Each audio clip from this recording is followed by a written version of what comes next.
Back to news. ఏపీలో ఎన్నికల నిర్వహణ కోసం పోలీసు యంత్రాంగం సిద్ధమైంది. 1,00,000 మందికి పైగా పోలీసు బందోబస్తు ఎన్నికలకు సమాయత్తమవుతోంది. ఇప్పటికే సమస్యాత్మక ప్రాంతాలు, సమస్య సృష్టించేందుకు అవకాశం ఉన్న వ్యక్తులను అదుపులోకి తీసుకున్నారు. పోలింగ్ బూత్లు, ఎన్నికలకు అవసరమైన సౌకర్యాలను కూడా అధికారులు సిద్ధం చేశారు. ఎన్నికలను శాంతియుతంగా నిర్వహించడానికి పోలీస్ శాఖ కసరత్తు ప్రారంభించింది. ఏపీలో సార్వత్రిక ఎన్నికల నిర్వహణ కోసం పోలీసు యంత్రాంగం సిద్ధమైంది. ఎన్నికలు ప్రశాంతంగా నిర్వహించేందుకు కసరత్తు ప్రారంభించింది. ఎన్నికల నిర్వహణ కోసం 1,06,468 మంది పోలీసులు అవసరమవుతారని ఇప్పటికే ఎన్నికల సంఘం ప్రకటించింది. కేంద్ర సాయుధ బలగాల నుంచి 392 కంపెనీలు, ఏపీఎస్సీ నుంచి 45 కంపెనీల సిబ్బంది భద్రత, బందోబస్తు విధులకు అవసరమవుతారు. మరోవైపు అసెంబ్లీ, పార్లమెంటు ఎన్నికలు ఏప్రిల్ 11వ తేదీన జరుగుతున్న నేపథ్యంలో ఇప్పటికే పోలింగ్ బూత్లు, ఎన్నికలకు కావలసిన ఇతర సౌకర్యాలను అధికారులు సిద్ధం చేశారు. రాష్ట్రంలో మొత్తం 27,016 పోలింగ్ కేంద్రాలు ఉన్నాయి. 17,671 సాధారణ పోలింగ్ కేంద్రాలు కాగా 9,345 సమస్యాత్మక పోలింగ్ కేంద్రాలు ఉన్నట్లు అధికారులు గుర్తించారు.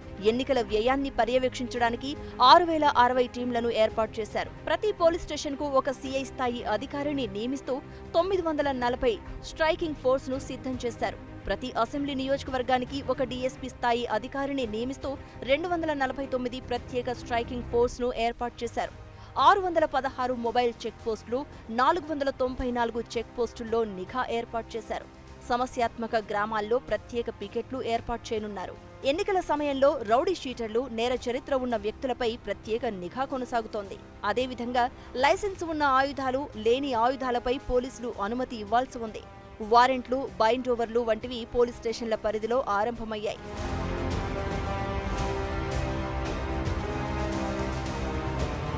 ఏపీ వ్యాప్తంగా 9,363 లైసెన్స్డ్ ఆయుధాలు, 8,500 డిపాజిట్ చేసిన ఆయుధాలు ఉన్నాయి. బ్యాంకులు, ఇతర భద్రతా సంస్థల నుంచి 1,485 ఆయుధాలు వెనక్కి రావాల్సి ఉన్నట్లు గుర్తించారు.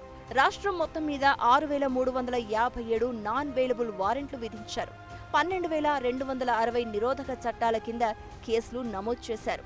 99,225 మందిపై బైండ్ ఓవర్ కేసులు నమోదు చేశారు. 1,484 సున్నితమైన గ్రామాలు గుర్తించి సమస్యను సృష్టించే అవకాశం ఉన్న 39,594 మంది వ్యక్తుల్ని గుర్తించారు. 36,725 మందిపైన ఇప్పటి వరకు చర్యలు తీసుకున్నారు. మొత్తం మీద ఎన్నికలకు పోలీసు శాఖ సంసిద్ధమైంది.